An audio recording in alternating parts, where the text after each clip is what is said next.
And the next thing we're going to do is just do a gathering stitch at the back of the sleeve hem.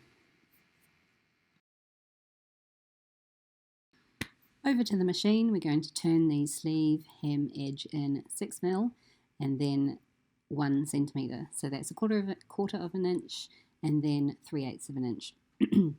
So the sleeve tunnel or channel is for the elastic that we're going to thread through. We'll be threading through quarter of an inch wide elastic or 6mm wide elastic. So we want that channel to finish a couple of mil or 1/8 of an inch wider than the actual elastic. So that's why we are aiming to have the finished tunnel 1 centimetre or 3/8 of an inch. So we're going to have enough room for that elastic to be threaded through. Now the reason for the gathering stitch across the back hem only is that it's a concave shape, and so when you're double turning a concave shape you really need to ease that edge in. The front curve of the sleeve is actually, it curves up, so it's a convex shape, and that's quite easy to double turn.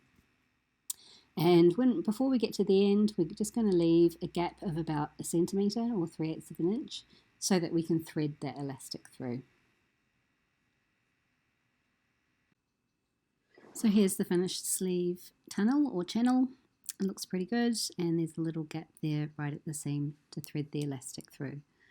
So I have cut 2 lengths of the elastic. You can refer to either the spec or the sleeve pattern for the lengths, depending on what size you're making. And I've just attached a safety pin, and I'm going to just thread it through now.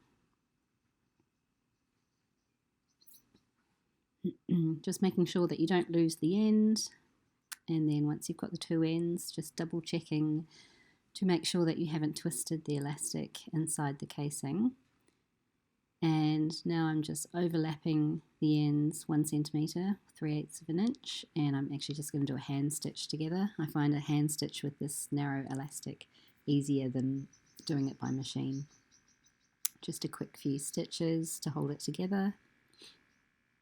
And then once you've done that, you can just close up the gap with your sewing machine.